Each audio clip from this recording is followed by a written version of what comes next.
Blog Talk Radio. Good evening and welcome to Live Heaven on Earth. I am your host, Eloryia RA. I am a spiritual life coach as well as an intuitive artist, author, and emotional release and life-changing facilitator. Each week I discuss a new topic related to living heaven on earth, thus living in perfect love, harmony, peace, and joy. I discuss ways in which we all can bring more of these into our lives, our relationships, careers, and finances, so our earthly experiences are infused with the loving, unlimited energies of heaven. My intent is to assist each and every one of you to realize your divine magnificence so that you can more easily live heaven on earth, where love needs no shields, and to help you recognize what keeps you from it and how to create it. One of my tools to help you connect to who you really are is the aura portrait, where you get to see your divine magnificence shining through your human likeness. With the aura portrait, you also receive a full reading. In addition, I have multiple transformational healings, weekend workshops, and tropical getaways, as well as provide small business coaching and support and phone and email readings. You can learn more about all my services to the light at www.eloryia.com. Live Heaven on Earth is a talk show of loving, empowering transformation. Each segment is designed to be combined with practical information coupled with transformational healing tools that will open your heart and mind, aligning you with your all-knowing higher self. Live Heaven on Earth is where the secrets of the 13 laws of one are revealed for the graceful global transformation of all. The 13 laws of one can also be termed the 13 life choices we make in the given moment to either live in a state of love in heaven on earth or continue a self-imposed life of hell existence. Okay, good evening, everybody, and welcome to Live Heaven on Earth. This is your host, Eloryia RA. I cut that promo a little short as I got tired of listening to myself stutter. Anyway, you can visit my website at www.eloryia.com. For those of you that are in the chat room, we have that up already. And I invite all of you to join our discussion this evening in the chat room or by calling in. The phone number is 347-637-2249. And remember to raise your hand if you wish to speak to us. The last half hour of the show is dedicated to free readings. And please remember, we do one-question free readings to give many the opportunity to get some help. Tonight we'll be discussing another of the 13 life choices addressed in my new book, Heaven on Earth. Tonight's topic is the present, living in the now. Each of the 13 choices has a higher choice of love and a lower choice of fear. The higher choice of love is to live in the present. The lower choice of fear is to stay stuck in the painful past or paralyzed in being able to move into the future. In relationship to living in the now, we will also be discussing how to let go of the painful past, how to create the future you desire, and how to trust in the moment. I have a wonderful guest this evening. We've been chatting prior to the show and giggling as usual. Her name is Athene Rafiel, and you can visit her website at www.athenerafiel.com. That's also up in the chat room. But for those of you who are not in the chat room, let me spell it out for you. It is Athene, ATHENE,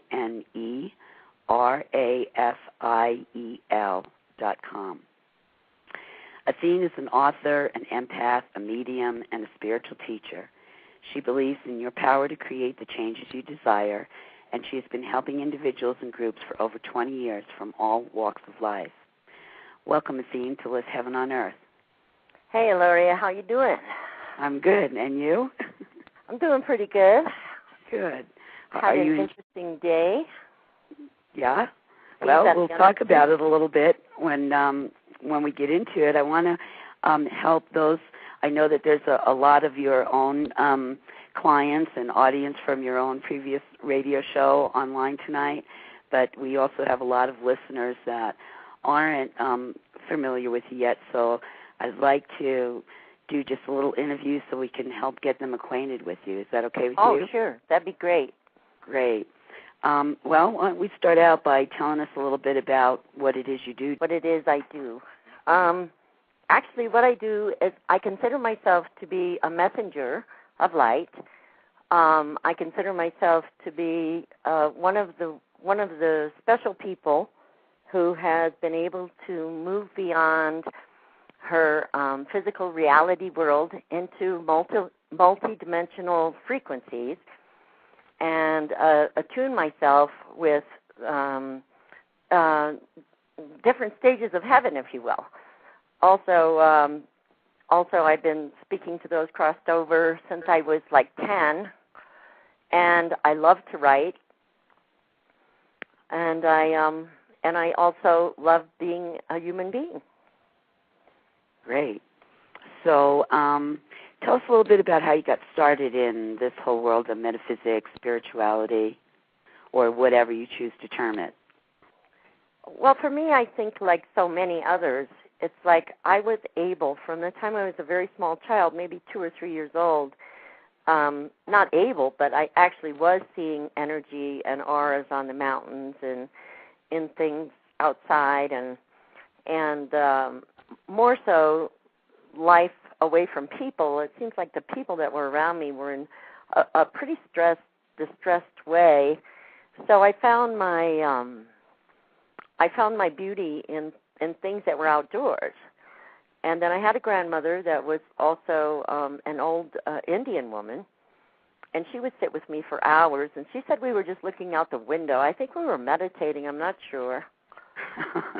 And then later on in life, after I went through the whole thing of being Satan's child and all that crap, I ran into some people in New York, and they were into paganism, Wiccan, and I began to understand that there were different talents and techniques and abilities that you could utilize to anchor the light, to protect yourself, because I had a lot of entities that were coming, like, you know, those crossed over. There's many of them that are lost, and so they would come in droves, and I didn't know what was going on at the time, and at the same time I wanted it to stop because there was so much of it, and so it was kind of like, I guess balancing between the dark and the light that I had to learn about, and also how to protect myself so that I wasn't bombarded by these things all the time.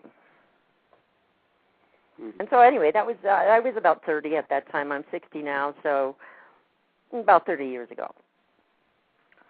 Great. Well, it sounds like you've had a lot of experiences starting at a very young age, and I'm sure that gives you an incredible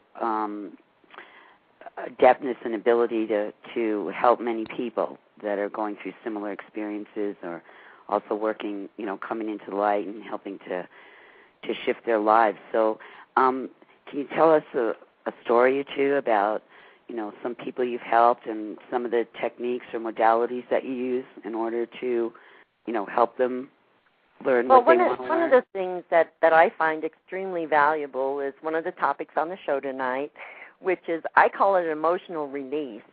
I'm not sure what you named it. I call it the same thing. Okay, emotional release, and that is to elect within yourself that it is time to release the emotions that you may have been holding on to even for lifetimes, but you begin in this lifetime, and as you get deeper and deeper, it's kind of like everything happens in levels. So as you get deeper and deeper into the emotional release, you begin to understand that this goes deeper than this lifetime, and you begin moving more into the eternal essence of what these patterns are about within you. And to me, it's all about changing the patterns. It's all about changing the old DNA memories so that we can recover or re-remember our true essence, and at the same time, we can go forward while eliminating things that have held us back. Well, and that it really does flow right into what we're going to be talking about tonight, because, from my understanding and experience in working with many people for many years, I find that the lack of the emotional release is exactly, one of the main contributors to them not being able to be in the present moment. And I think the reason for that is that there's so many books that just talk about being there, and they don't talk about what you need to do to get there. Right. We're always on this, as we, in the past shows here on Live Heaven on Earth, we get into conversations and discussions, and always somebody calls in and says, well, that's all well and good, but, how do you do it? So right. It's important that we do pay attention to that and focus on that, because, after having done it for so many years, and I know you probably agree with you in yourself doing the same thing, we kind of lose sight of we lose sight of how we did it, or how to do it. We're just so used to doing it because we've been practicing it for so long. Because it's become the process, and we understand that process. Right, exactly. So, well, okay, let's hang on just a minute. I want to welcome all of those who just joined us. You're listening to Live Heaven on Earth. I am your host, Eloryia RA. My guest tonight is Athene Rafiel, and you can find both of our websites in the chat room. The topic of the discussion tonight is the present, living in the now. And so let's get started. Well, let me invite, before we get started in the discussion, I want to invite those of you listening, if you'd like to join in our conversation with a comment or a question regarding the topic, please call 347-637-2249, and remember to raise your hand if you wish to speak to us. And the last half hour of the show is dedicated to free readings. So please remember those readings are limited to one-question reading, so we can give as many people on the lines an opportunity to get some help. So let's get started. I believe it's really important to live in the present, but how can we assist the listeners in letting go of their perceived painful past, or like we were just talking about, what are the how-tos of living in the present? To me, the process, it's like everybody understands that they have a process in life, or they have a regiment that they go through every day. Most people, it's getting up, it's taking a shower, brushing their teeth, getting ready for work, having coffee, da-da-da, da-da-da, okay? And then when you begin to awaken to the fact that there's got to be more to life than that, then you start searching. And when you search, you begin to look for your soul, your spirit, something that is more than what you have been. And there's a knowingness inside of you, and it causes this. It's like a little thing flips over or something, and it says, there's something missing here. There's something big missing here. So to me, that's the first step. And most people call that awakening. What do you think, Gloria? To the awakening and the realization that there is something more to life. And, especially when you get to be our age or, around that age, it seems that, and I'm not saying it's specifically around our age, but it appears to me that a lot of people approaching their middle age is when they start awakening, although, in terms of they've already lived a life of all that mundane stuff, and what, there's got to be something more to life than this. Right. Getting up every day and going through those, the mundane practices that they've been doing for years and years. Although I have noticed, and I think we all have, that more and more there's large groups of people waking up at a much earlier age. Well, these crystalline children are coming in. Yeah. And they're coming in totally awakened at ages 2, 3, 4, and 5. And so they're doing things like before they can even talk, they can point to a thing on a map. If you say, where is this country, or where is this city, or where is this, at 2 or 3 years old. I mean, they're coming in maestros. They're coming in highly developed individuals. And then we have the individuals from our stage, the indigos, And the indigos had a good run, I should say, as coming in and having to really work through as much karma as they possibly could in this lifetime so that they could restore themselves to whatever grace it is that they're searching for. Okay, and so we're talking about living in the present, living in the now, and, so how do you do that in your life? How do I do that? Yeah, on a day-to-day basis. I mean, because there's so much, especially now, I mean, there's so much going on in the world, and I did want to make mention of this tonight to all the listeners. There's a lot of change taking place, and that's bringing up a lot of fear in a lot of people, which is fueling the fire to a lot of havoc and hatred and violent acts. And I want to remind everybody that now more than ever, it's very important to live in the moment, to be in your heart, and to be in a state of love as opposed to fear. So, and the way you accomplish that, because it's easy to say that, and still we struggle with it, and we've been doing it for years. I mean, these energies are so intense that I've been in a lot of prayer and mantra rather than meditation, because it's hard to meditate in these energies. They're very, very, how could I put it, eccentric, something that is unusual, that we're not used to. Even those of us that are in tune with the energy understand that there's new frequencies of energy that are here now. And so on a day-to-day basis, and it really does have to be a day-to-day basis, it really is, and I talk about this in my book, Getting to the Heart, it really is a process, once again, okay? And the process entails speaking to yourself, learning how to retrain your brain, working with your emotional body and your emotions, and understanding how to truly, truly let go of something on an emotional level, which takes forgiveness, which cannot be mouthed but has to be actually experienced. Affirmations, which is the reprogramming of your mind by talking to yourself and telling yourself how you do believe and how you do think, changes your vibration and your energy, and then it also kicks up your emotional body, that those two things have to find a way of coming together, going within, which I think is the greatest tool that any of us have. And if you don't know how to go within, there's no books on it. I can tell you that. It's a process of actually entering within yourself, actually moving beyond your own mind and watching your mind operate and knowing where you're at while you're doing that. And so those things are entailed in the process that I use every day to stay in the present.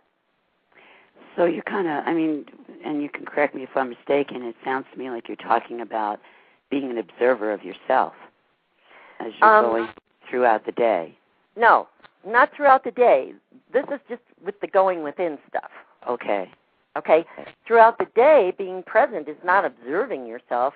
Being present is actually experiencing everything for what it is. And I go through so many experiences in one day that it amazes, the people around me, because they really, have never seen anyone do that. To them, there's like one experience or two experiences in a week or a month or something. And to me, it's just a continual process of experiences. Mm-hmm. Well, I know that as I go throughout my day, I'm always paying attention, and if I find myself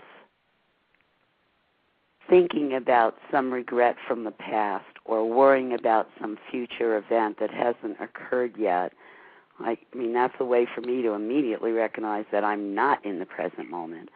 And, then I look around, I focus on something, and I realize what I'm doing, and I become aware of what I'm, because those kind of thoughts come up and feelings come up even while while I'm engaged in other activities.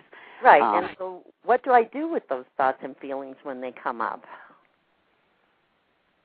Are you asking me, or are you going to share with me what you do? Yeah. Okay.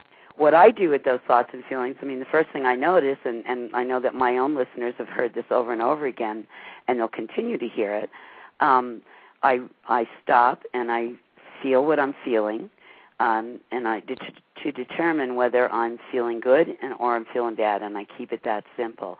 And if I'm feeling badly, I spend a moment to find something that I can focus on that's going to change my attitude and therefore change my emotional and my feelings.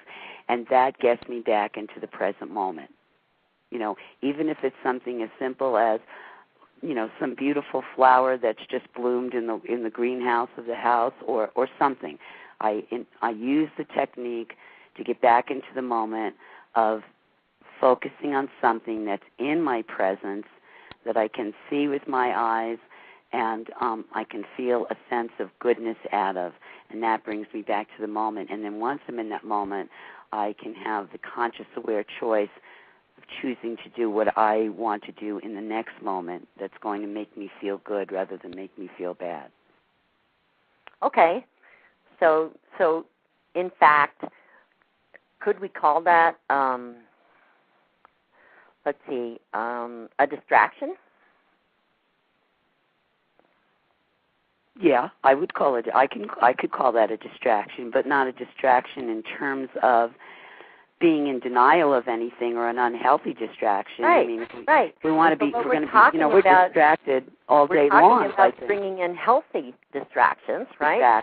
Exactly. Rather than unhealthy distractions. Right. And those unhealthy distractions are all those thoughts about the past or the worry or the concern or the future or the bills that didn't get paid or who's at school or, right? Right. Or what's going to happen in the future, when's it going to happen, what should I do about it, all the rest of it. So when we bring that distraction that you're talking about, which is really kind of a centering technique, I think, okay, is bringing everything back to the center, which the center is what I call love. Right? I agree. So you're bringing yourself back to that place where it's like, no, everything is not out here where the rational mind is. Everything is truly in here, in my heart, with how I feel. Is that right? I agree. Okay, so if I use that distraction of love and beauty and kindness, then what happens when I get into the now? You're in love. You're living in heaven on earth, as far as I'm concerned. And so, exactly, what does that mean? To me, living in heaven on earth means living in the present moment and being in a state of love as opposed to being in a state of fear. And, at that point, once I'm in a space of love, does the past matter to me anymore? No. Does the future concern me? No.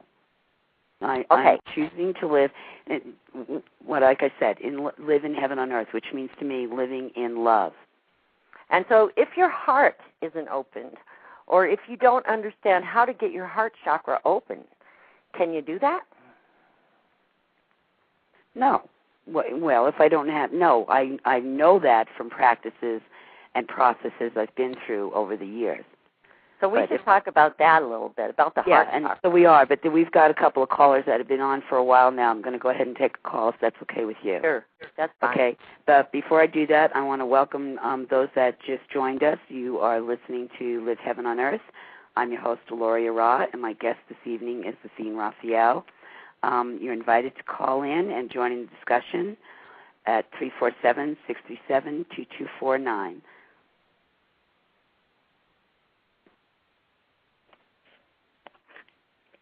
Hello. 561-451, you're on the air. Welcome to Live Heaven on Earth. Hello there. Hello. Hi. Can we help you with something this evening? Do you have a question or a comment? Yes, I wanted to see what you felt about a situation with me.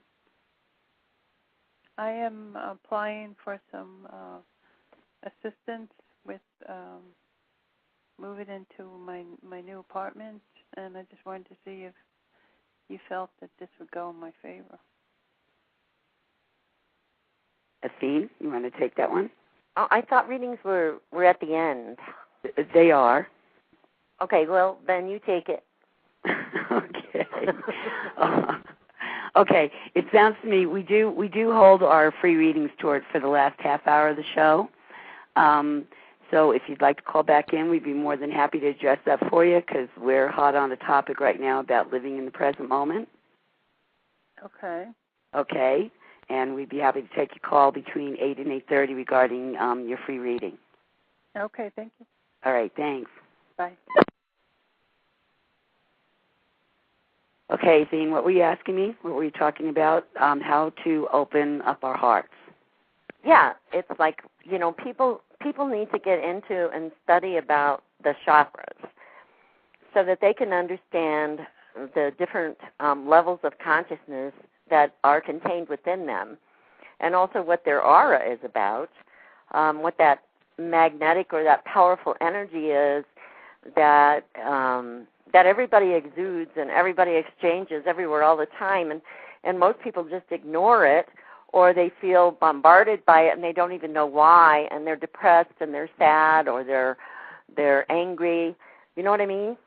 Well, I do, and I'm thinking, that's most of the reason why people shut down their heart or any other one of their chakras, because they're being bombarded and they don't know how to discern the difference between what they need to let in and what they need to keep out, and they shut it all down. So would it be fair to say that everybody is just an energetic being, and that's how they need to look at it? Absolutely. Okay, because if they don't look at it that way, what happens? They fall into the belief that they're nothing more than a human being. They believe they're, as a couple other, James Ray often, or some of the other people stated as, you're more than just this meat suit that you're wearing, And I call it the cloak. Yeah, the cloak. Yeah, the cloak. Clothing that you put on over your energy. But everybody needs to understand that they are energy first. And that's why they go through what they go through in their life, because all these other energies are around them doing all these swirling whatever things, and they're being subjected to it, and they're trying to ignore it and deny it. Why? What does it get them? Well, if you're brought up that way, then you think that's reality, right? Exactly. If that's what your parents did. Pretty much all been conditioned in that manner. Oh, I like that word, conditioned. So the conditioning has gone on for century after century after century. It's not just now, right? Agreed. Okay. So somebody has to admit that to themselves. They have to admit that they're conditioned to think and believe in the way that they do in order to begin changing it. I agree. It's kind of like being an addict. Unless you admit it, unless you admit that living in that dysfunction is not where you want to be anymore, I mean, it can become quite comfortable. You've got your family, your friends, everybody sees you as being somebody, but you go home and you're lonely. And you feel like it becomes comfortable, but there's even, there's comfortability and misery as well. So I want to talk about how much we are comfortable within spirit for a minute. Okay. You tell me. What's your question of me? How comfortable are you within spirit? That makes a difference between when you weren't in spirit or didn't know you were in spirit. I'm far more comfortable in spirit in my awareness and my awakening and my consciousness than I ever was in my past, present life before I was awakened. Because I'll never knowing who I really am, knowing how it really works, is far more empowering than sitting around, believing that I'm lesser than what I am, lesser than the energetic or the vibrational being that which we really are. In that aspect, in that conditioning of life, there's no power. You're a victim. You're a victim to every circumstance that comes your way, or that's at least the perception is. Right, so you're like a sheet on the clothesline when the wind is blowing. Right. And you're wondering why you're cold or you're hot or you're not really even in body and you don't know it. I've seen so many people in this lifetime who have been out of body that never knew they were out of body. Right, I know. I mean, the very, very popular thing is teach me how to have an out-of-body experience. And like the problem is that most people are out of their body because they're not comfortable in their own skin. They're not comfortable in their own energetics and their vibration in their own skin, and they disassociate from the body. Right, because they've had major traumas in their life. Maybe they've been through sexual abuse, or they've been through physical abuse or verbal abuse or whatever it is. They got out of body real young. Exactly. So in order to be present, you have to be in your body. And they didn't even know they got out of body. Yeah. Mm-hmm. You know, they think that that's the way it is, when in reality, like you said, they are observing their life as it passes them by. And complaining about it the whole time. Well, because that's the norm. Mm. That's the way of the world. Okay, and so okay, in so order... All right, so, we've talked about, we've brought in here, there's been a lot of trauma, and I think you probably would agree with this, especially from having been, a facilitator for so many years. I mean, just about every one of us has experienced some form, be it emotional, mental, spiritual, sexual, of abuse, or, something in contrast or contrary to who we really are. Right, So do you think I could take people through an exercise tonight, a forgiveness exercise? So you're saying forgiveness is one way to get into... Well, to me, forgiveness is the greatest tool that we have. Okay. And the way I explain forgiveness to people is this. If you are letting someone or something in your past affect you that you hate very much, then whatever that is only bugging you. It's only hurting you. It's not hurting anyone else. So we forgive others so that we can get them out of our force field and out of our way, not so that we can be their friend or love them, but the forgiveness allows us to accept them and accept ourselves and accept that we don't need their energy in our force field anymore. Right, exactly. We did a whole show about a month ago on forgiveness, and one of the things I stated in that show was to not forgive is like drinking poison and expecting the other guy to die. It doesn't serve you, doesn't serve any one of us to hold on to any kind of anger and resentment. It also doesn't, when you're holding on, you're holding on to something that took place in the past. You're living in the past and you're not living in the present. So I agree with Athene. One of the ways to come into the present is by using the beautiful gift that we have called forgiveness, so we can get ourselves present and let go of that pain or that anger or resentment. Yeah. So you wanted to do a little exercise? Yeah, I'd like to do an exercise with everyone. Okay. There's not people in cars, are there? Okay. Well, let's give the standard warning. If you're in the car and you're going to participate in the exercise, please pull the car over and stop it in a safe area. Definitely. Okay. No, because we do have listeners that listen, over their phones in their cars. So yeah, I want to make sure if you're in the car, you understand that this can put you in a ditch unless you pull over. So you can either turn the station off or you can pull over. Now I'd like everyone to take a few deep breaths. And I'm going to start with a prayer. And Heavenly Father, Divine Mother, we call you forth and ask that you anchor your light in and around us so that what is needed for this group's highest and best good come forward today. Now I'd like you to repeat after me. I call forth the power of light that I am. I call forth my teachers and my guides. I call forth my higher self and all those that assist, guide, guard, and protect, and ask that they align their energies within me and assist me in this process today. Now I'd like you to just relax,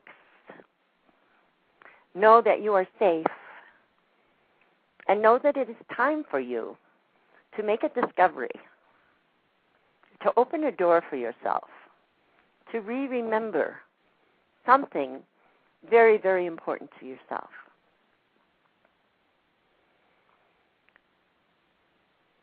And then in your mind's eye, I want you to see a place in nature that you feel connected, that you love, that you feel safe. I want you to feel your feet on the ground, the breeze on your face, smell whatever is in the air, hear the sounds around you.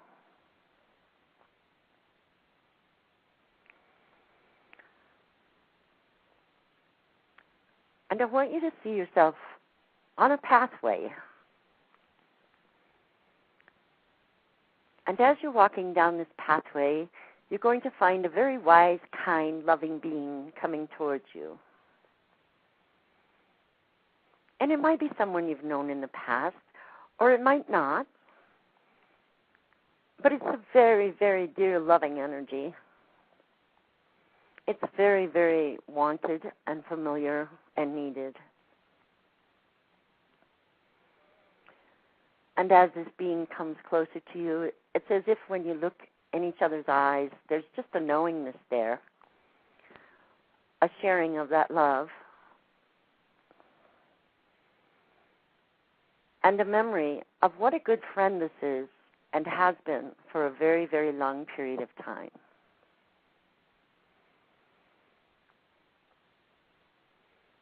And let yourself sit with this for just a moment, feeling this heart energy being healed, feeling yourself feeling safe enough to open your heart, to release the barriers, and to trust that it's okay. It's okay to love, it's okay to feel, it's okay to be in this moment.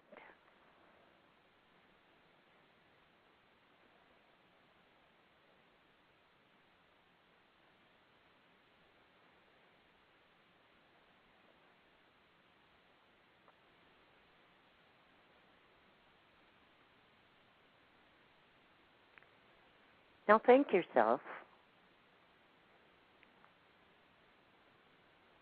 Remember how you got here, because you can come here at any time. Breathe deeply of the air that's here.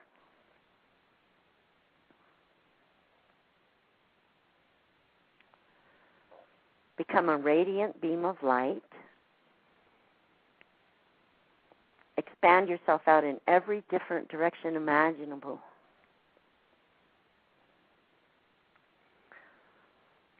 Touch the stars. And return to the physical consciousness when you are ready.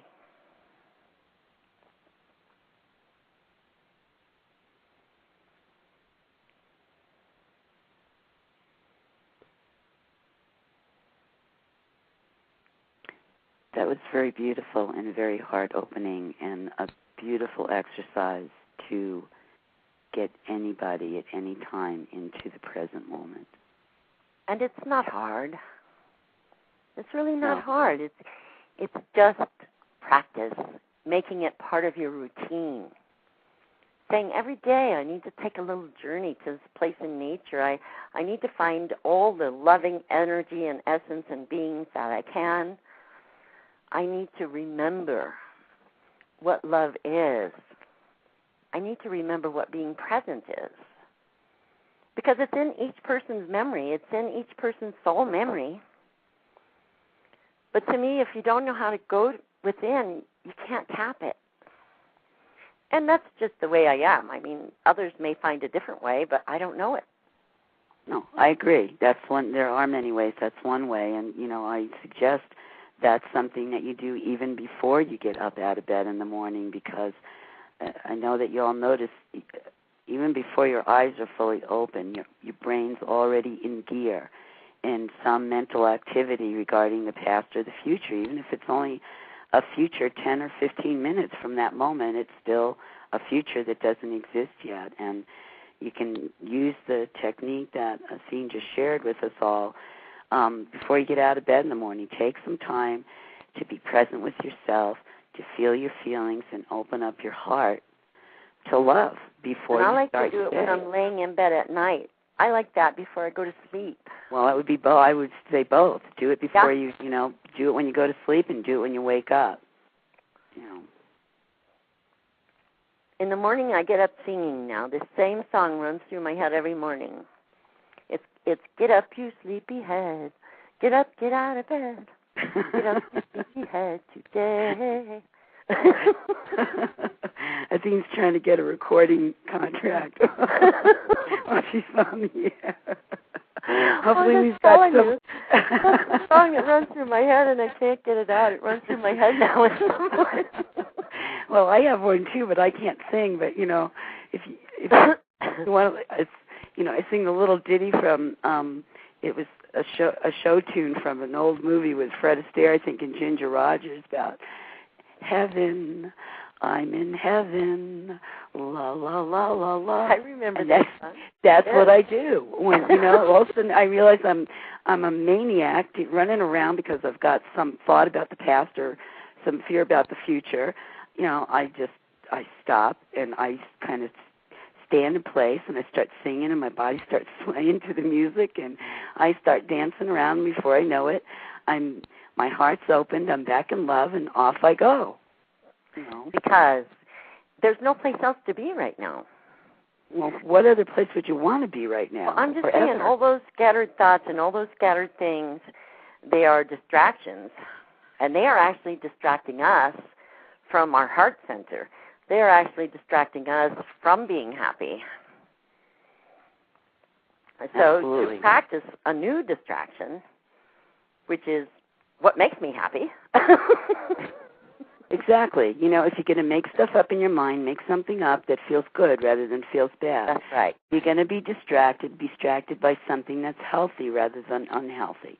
Right. It's just a choice and it's a moment-to-moment choice. And it's also training. You have to train your mind and you have to train yourself.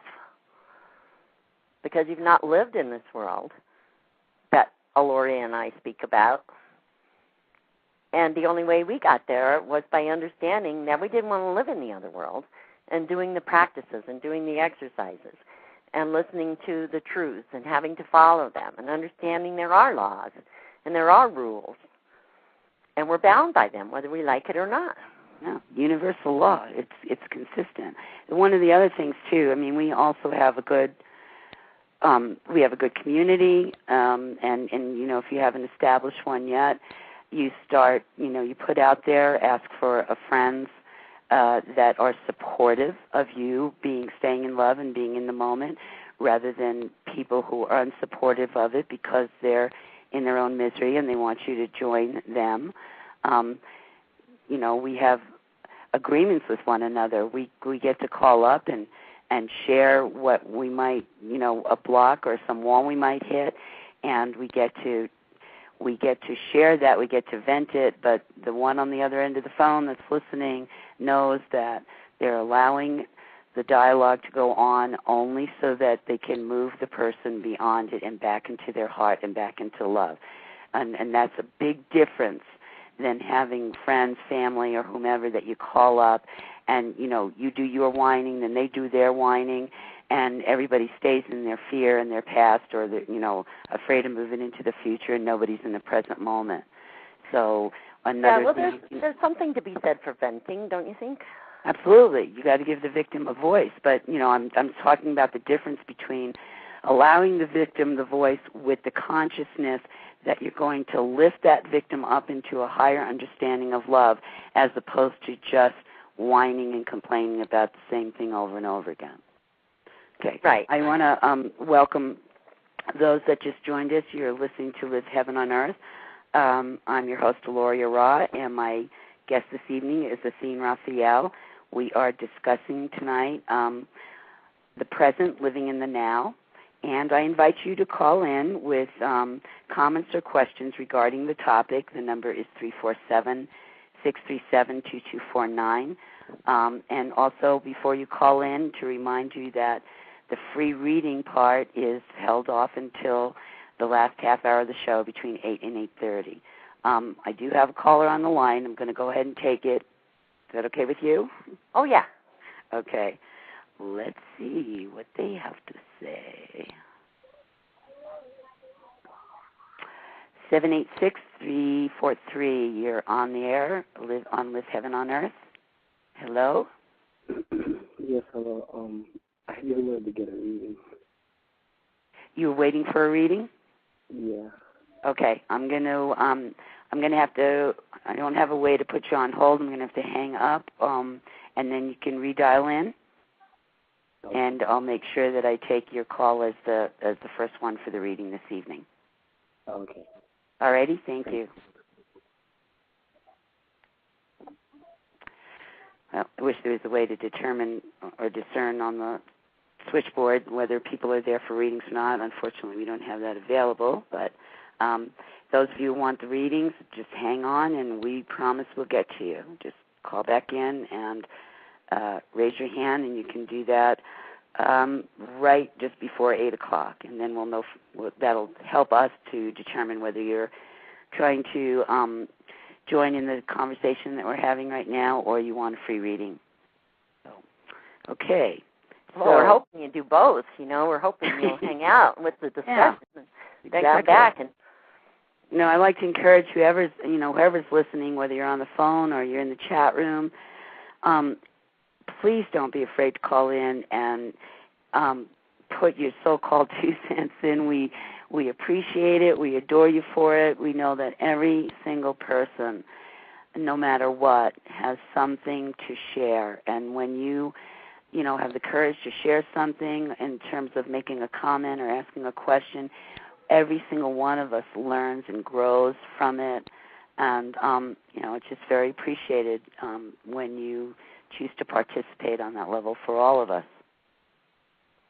And I saw in the chat room that somebody asked the question, so what's the test to knowing if you are in or out of your body? I know. I was looking at that. I was gonna get to that as well. So, what is the test? What is the test to know if you're in or out of your body? I'm asking you first. I'm trying to remember. I don't know that I have a test. I'm trying to recall back. Let me tell you something about Eloryia, okay, way back when. Right? Now, if she starts telling you guys anything I don't want you to hear, I will cut the show off. No, you won't. Way back when Eloryia and I first met, many, many, many years ago, we were all coming into our power at the same time. We were all going through the same experiences. There was a soul group that came together at that time. And all of us were pretty much at our own stages of learning. And we came together, I'm sure Spirit brought us together, so that we could also learn from each other and help each other. And I went with Eloryia out in the woods. She always likes to go out in the woods. And so she was showing me that, and this doesn't really have to do with being in or out of body, but this has to do with listening to Spirit. I want to make that clear. Anyway, she'd say, if Spirit comes in and says this, then this hand moves, or this elbow moves, or this leg moves. And so she had her own way of identifying which spirits were talking to her and what she was getting. And I asked her, I said, what are you going to do when you run out of body parts? So, it's kind of like getting in body is just simply saying, in no uncertain terms, I want in there.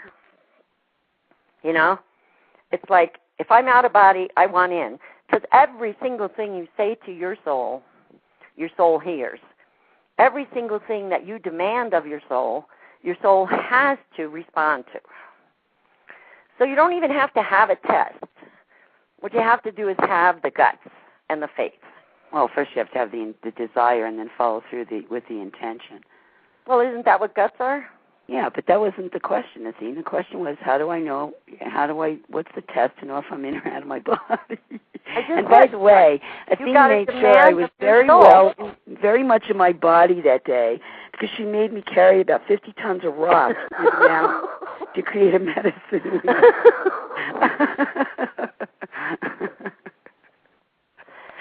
sure. I definitely was in my body.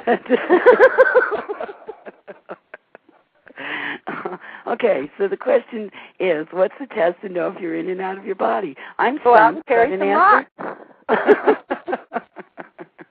They'll tell you quick. No, get a facilitator like Athene that makes you carry, a couple of 100 pounds of rocks all around the mountains.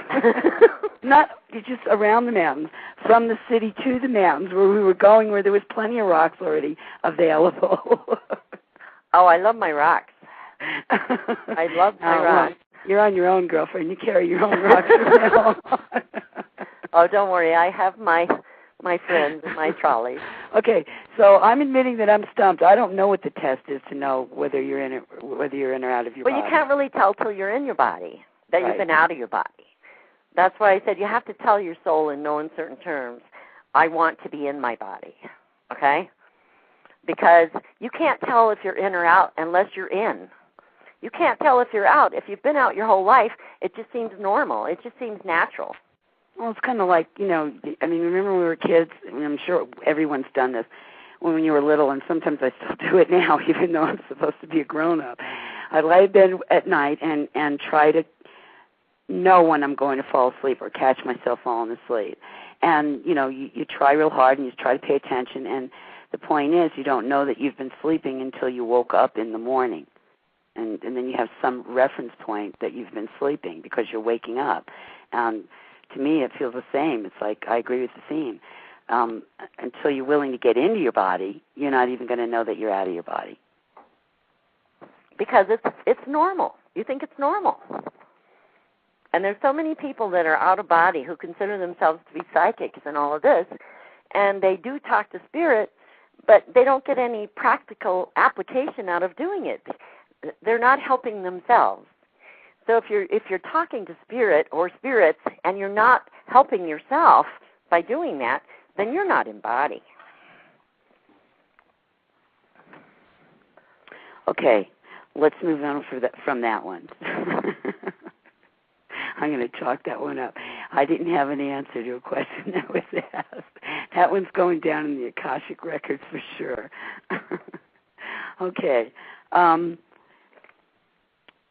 Let's talk about, even though we're talking about the present, I want to talk about how to create the future you desire. And I have that thrown in here because I know that you have to be in the present in order to do that. Okay, one of the techniques that I've been using with my students and myself even, and anything I use for my students, I use for myself.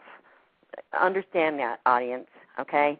There is nothing that I'm talking about that I do not use on a regular basis, including the chakras and all that stuff.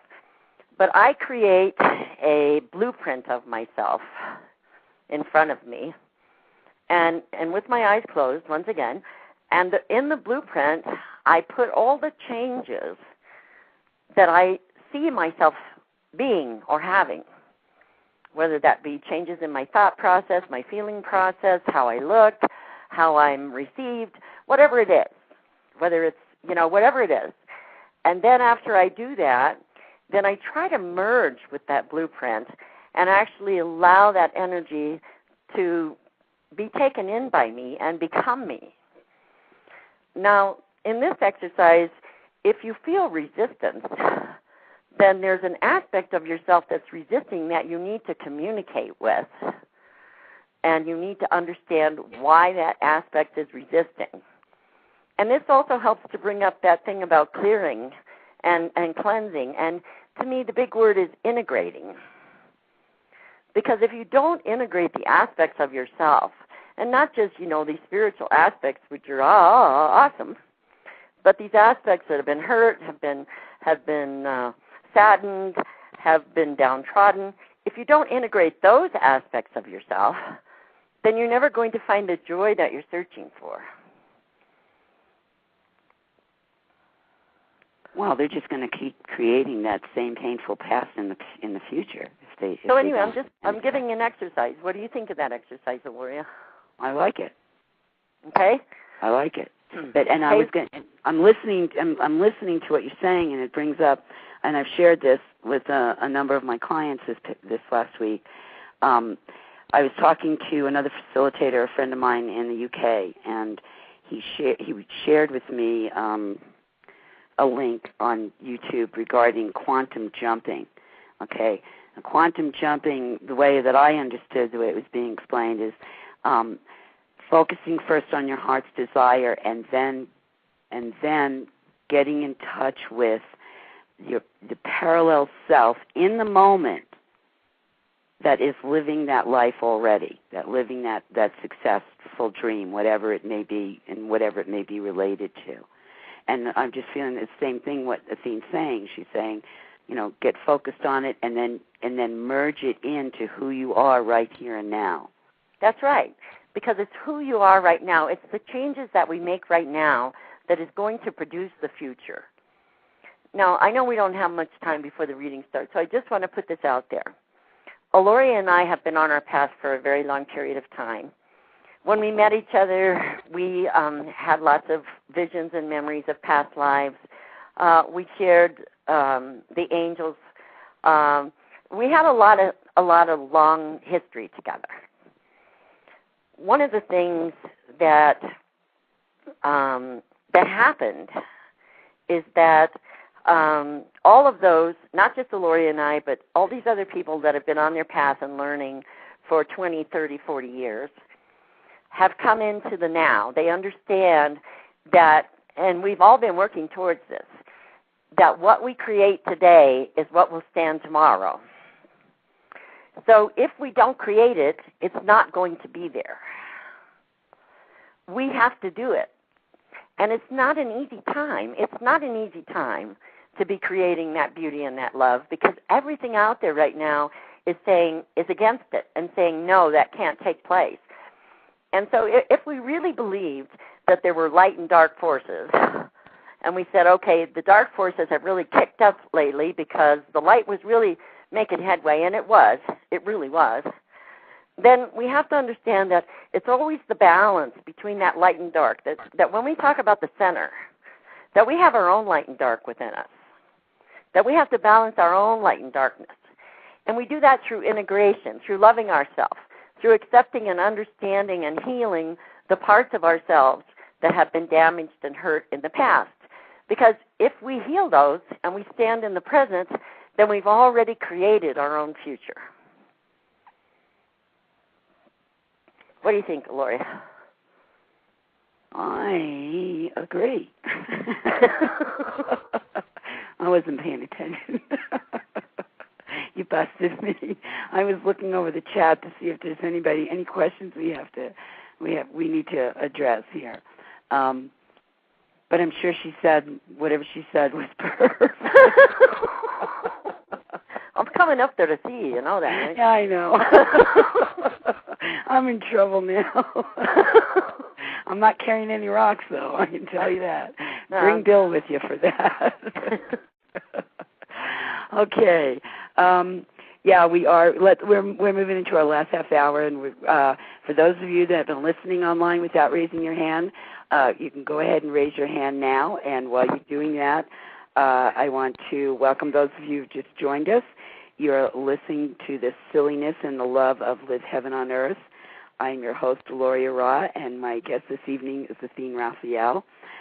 You can find both of our websites in the chat room, and for those of you that are listening and not on the chat room, my website is www.eloryia.com, ELORYIARA.com, and Athene's is www. Tongue twisters. Athene Rafiel, ATHENERAFIEL.com. RAEFIEL. RA. Oh, it is RAE. Okay. Yeah, that's the spelling Rafiel gave me. We have it incorrect in the chat room. It's Athene, ATHENE, RAEFIEL.com. Right, and I'll be back in 1 minute. Okie dokie. All right, I'm going to take the call now. Hello, 719-573. You're on the air. Welcome to Live Heaven on Earth. Yeah, this is Kathy, one of Athene's friends. Hi, Kathy. And I'm loving the program tonight. It's wonderful. Well, thank you. And just wanted to have both yours and Athene's feedback on when you're realizing and in your body, when you're in your body as a younger child, and then you are conditioned to believe such and such, coming back and remembering who you are when you were already there in this lifetime. So I wanted to get your feedback on that, and Athene's, but okay. I'm still not. Oh, yeah, she'll be right back. I'm still not clear about. When you realize who you are. Yes. As a younger child, and then you lose that during your lifetime, coming back into yourself, tackling that. So are you asking for some suggestions about how to come back to that? Yes. Okay, and I don't want to put words in your mouth. I'm just trying to make sure that I'm hearing you clearly and understanding before I respond. So that you knew who you were, you lost who you were, and you're coming back to who you were. Okay. So again, I'm just going to ask you this again. Are you asking for ways or techniques to get back to who you really are? Yes, when you already knew who you were. Yeah. Well, we all. I mean, we're all difficult. Yeah. We're all born knowing who we are. Right. And from the minute that we're born, though, we start having contrary or contradictory experiences with those that we're surrounded with, that are situations that appear to be not who we are at all. And we go on, and those go on and go on and go on until, we start believing in that rather than believing what we knew to be true to begin with, and eventually we completely lose touch with who we are. And so to get back to who you are, I mean, Athene and I have kind of been talking about that on and off in other terms throughout the show tonight. We started out with talking about, you get at some point in your life, regardless whether you're middle-aged, older, younger, there's some part of us that awakens and says there's more to this. Right. Okay. And so then you start there and start going on to your path of self-discovery to realize what that is and where that curiosity or is coming from. What is the search, so, right? Yeah, the Athene, search. hello. Are you there? Oh, okay. hi, Kathy. Yeah. How are you? Kathy was asking. Kathy was asking about the fact that we come into this life, we know who we are, and then little by little, we have contrary or contradictory experiences to who we really are, which eventually conditions us to forget who we are. And so, what are some of the ways to get back to remembering who you really are? You really got to work on yourself. I know. You really got to work at it. No, I already know that one. Well, I can tell you who you are, Kathy, if you don't know already. You're this absolutely magnificent, beautiful, loving, vibrational energy being of light. And that's coming straight from her heart. Thank you. And that's who you really are. And the more you spend time in your own heart, we kind of avoid our own heart because of the past pain we have experienced. And so there's uncomfortable feelings in there. And we don't want to, feel those feelings. So we go into denial in a multitude of forms to ignore what doesn't feel good. And but the truth of the matter is, if you want to feel and you want to feel good, then you have to be willing to feel it all. You have to be willing to feel the stuff that doesn't feel so good and clear it out of the way so that you can feel the feel good and feel who you really are. It's not just a matter of having the information from your neck up. That's not integrated. That's just an intellectual understanding. You don't only think about who you really are, but if it's not accompanied by that real feeling of love and that real feeling of I feel good and I feel great, then you don't have it integrated yet, and that takes some time and some discipline.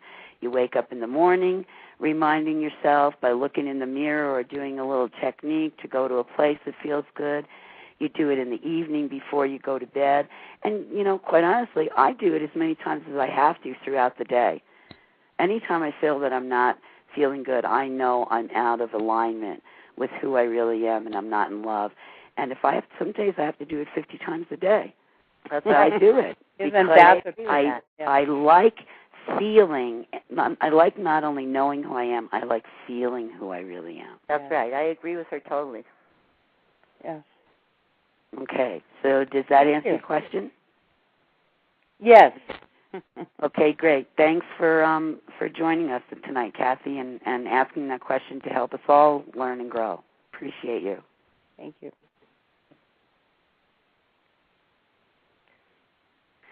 Okay, Athene, we need to encourage a few more people to call. Let's see. Guys, don't be scared. I'm really not as scary as I seem.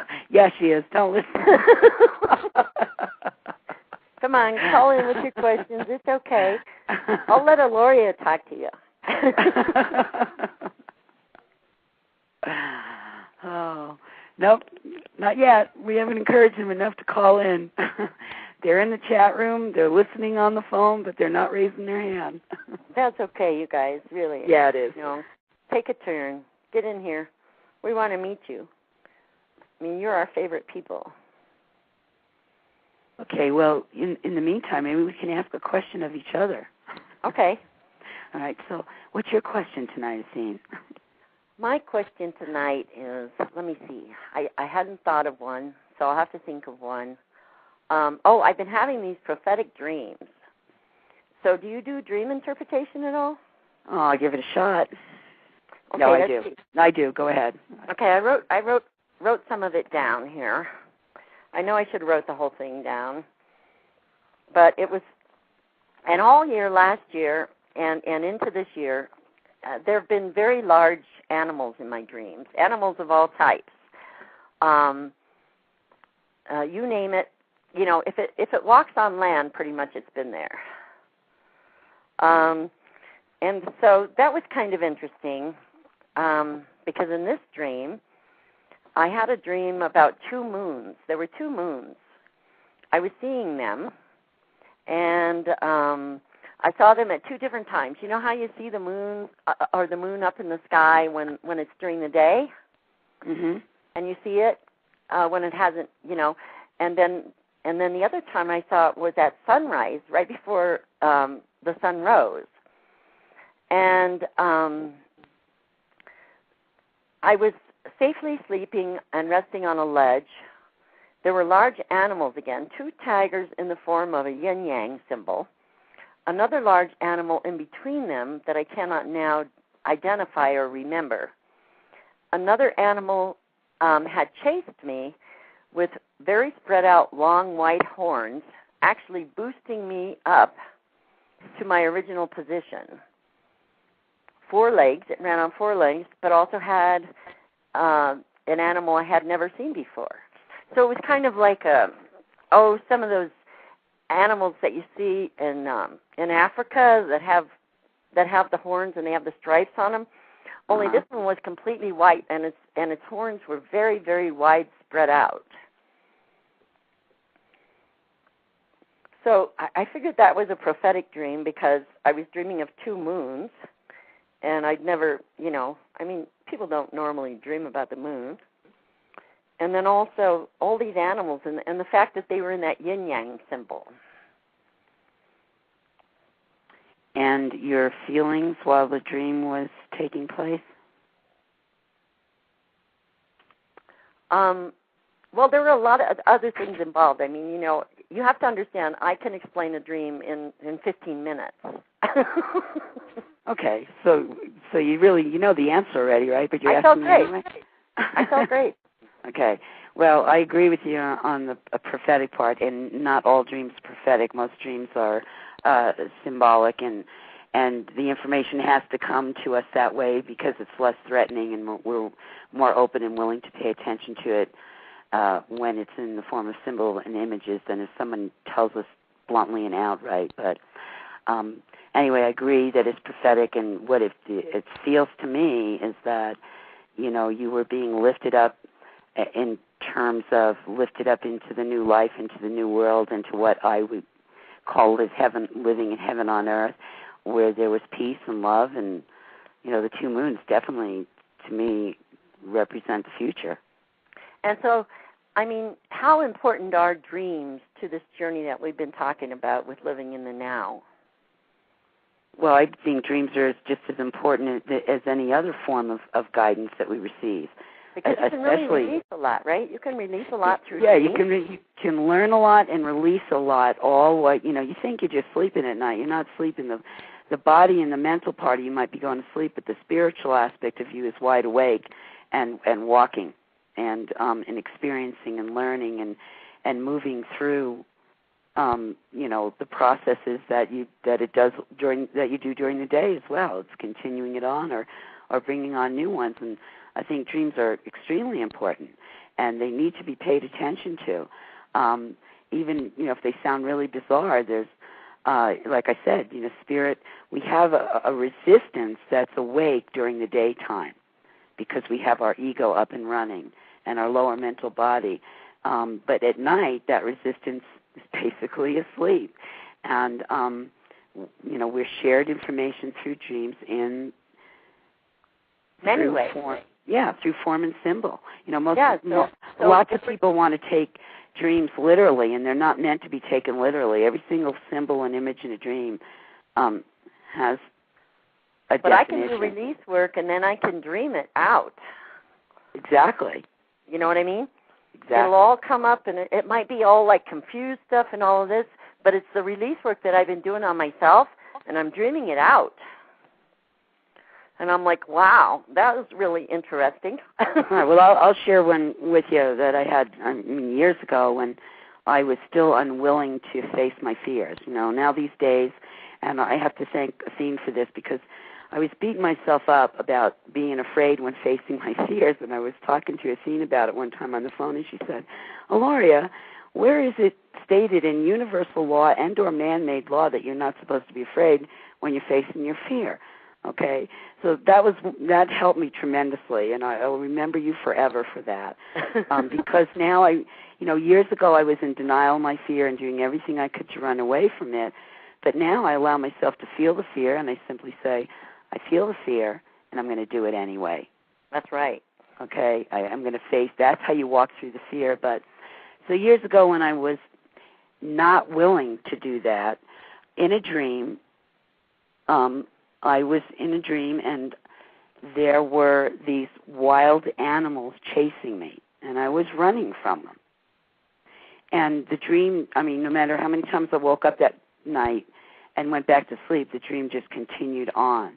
And I recognized that that was me. I got to see that was me not being willing to face my fear. So then I shifted it, and I had that dream again, and in that dream, I asked for help with it. I said, I'm willing to face my fear. Help me through it. So I go back to sleep another night, and I have a similar dream, and in that dream, I turn around and face the wild animals instead of running from them. And, once I turn around and face them, they just, stopped all their, frightening behavior and turned around and walked away and left me alone. So to me, that was pretty profound in terms of I did that process in my dreams. Right. I mean, that's like taming the beast. That's like that tarot card strength, right? Exactly. That when you face your fear, then you tame the beast within you, and the beast is what feeds off of you, which is actually, believe it or not, your human nature. But there's so many natures within you. Why just feed the beast? You know what I mean? Right. Choose the one that feels good.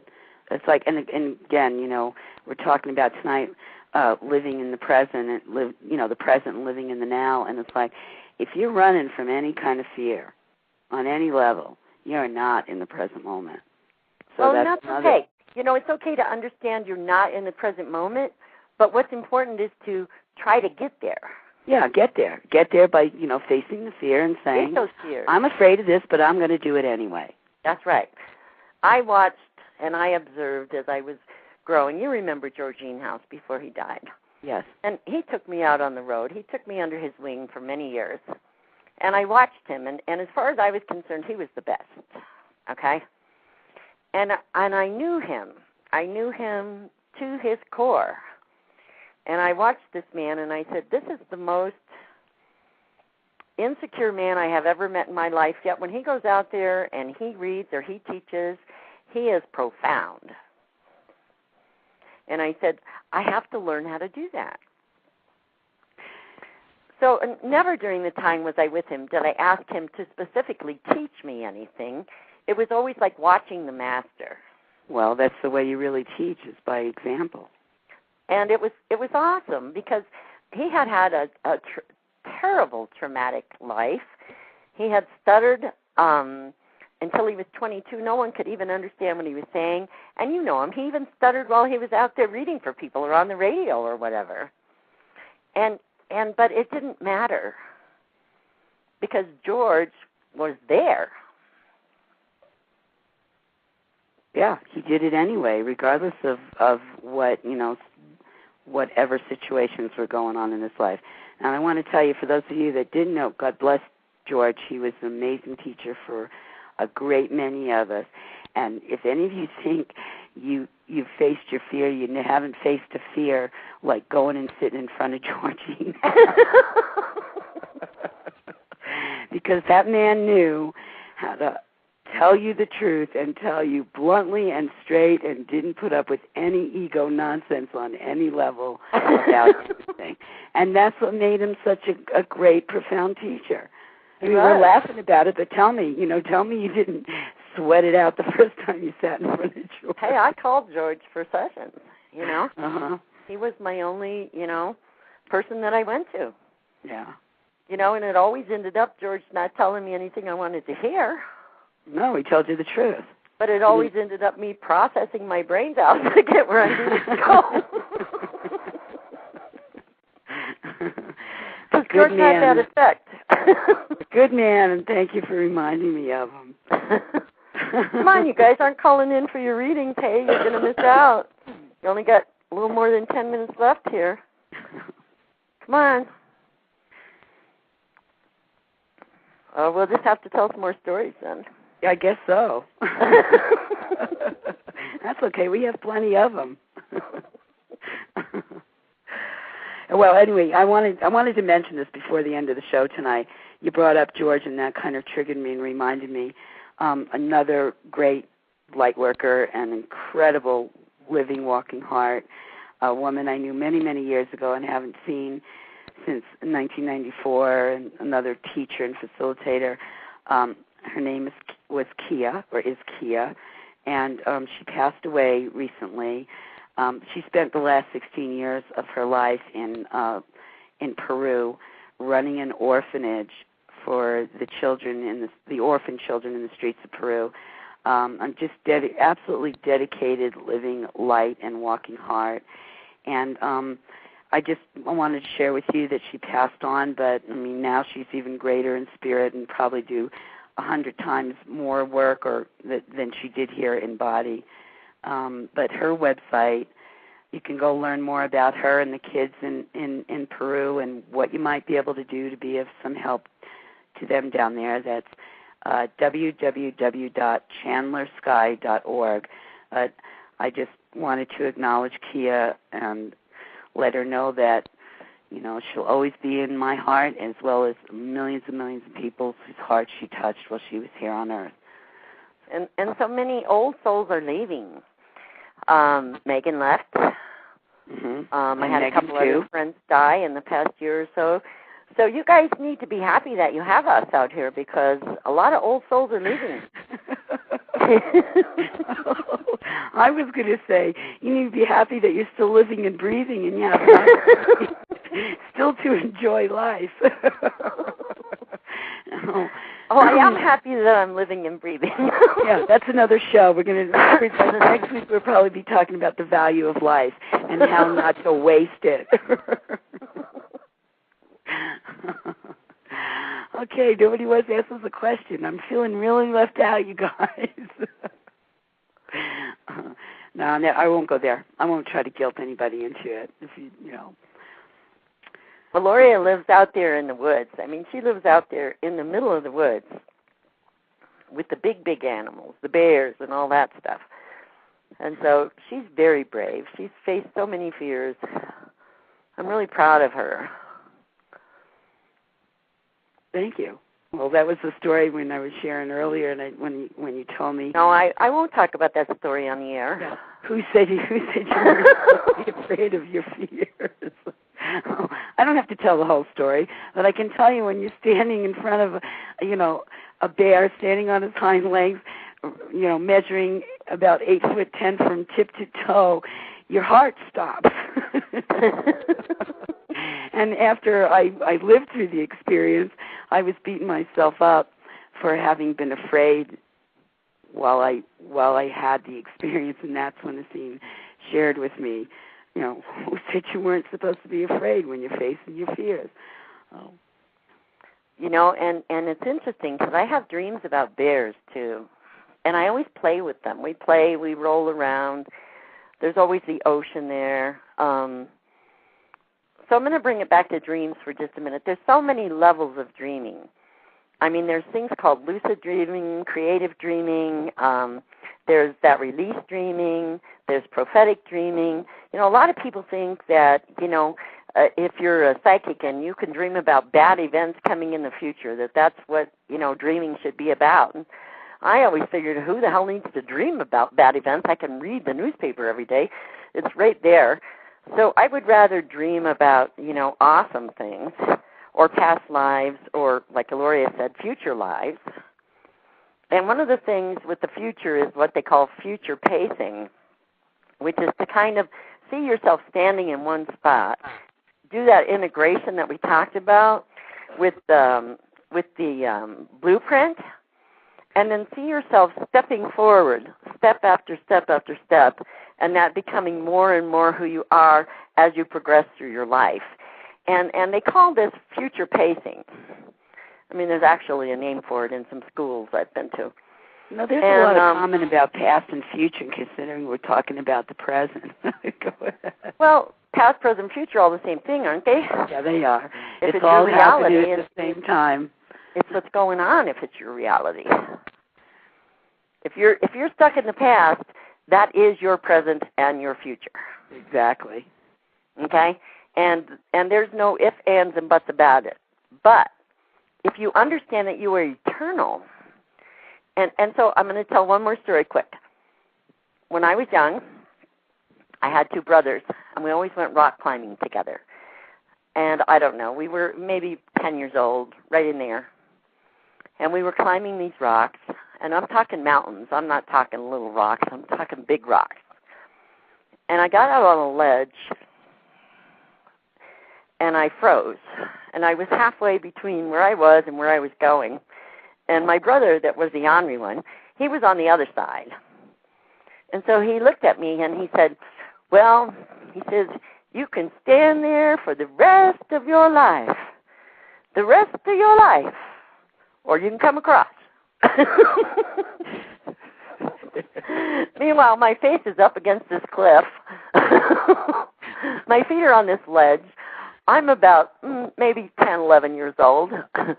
And so the rest of your life is a long time. Oh, the rest of my life, wow.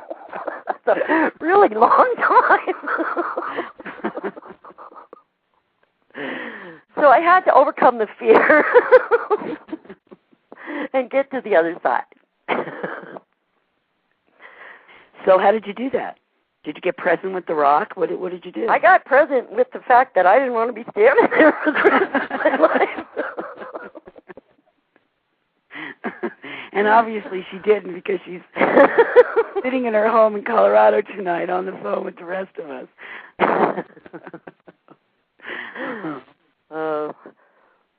Well, you guys are not calling in for your readings. We're almost down to 5 minutes. Yeah, we are. So, Eloryia, I'll let you take us into wrapping us up. Okay. Well, maybe I want to ask a question. Okay, who are you going to ask? I'll put it out there. When I ask the guests, and I put it out there to everybody else. But I can't think of a question to ask at the moment because I'm in the moment. I'm enjoying doing the show, and I'm having a great time, and I have no concerns about what was or what's to be. That's right, because when we get together, it's always like that, you and I. Isn't it? It is. It is. It is. We've had a great journey together. I love you, Miss Eloryia. I love you too, Goddess Athene. Eloryia has been a teacher, and she's been through her share of crap, believe me. And she... Hey, you got to remind you, the only 4-letter words on the show is love. Go ahead. Crap, love, it's all the same thing. Watch where you step.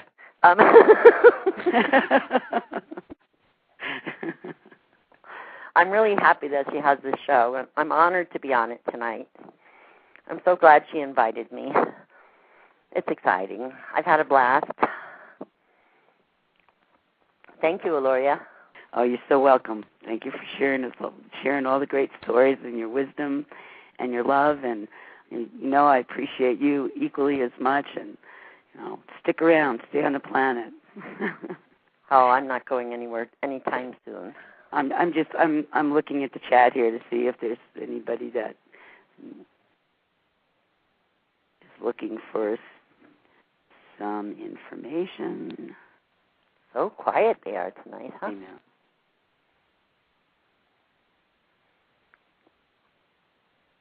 Come on, Susan, you got 4 minutes. You should call in.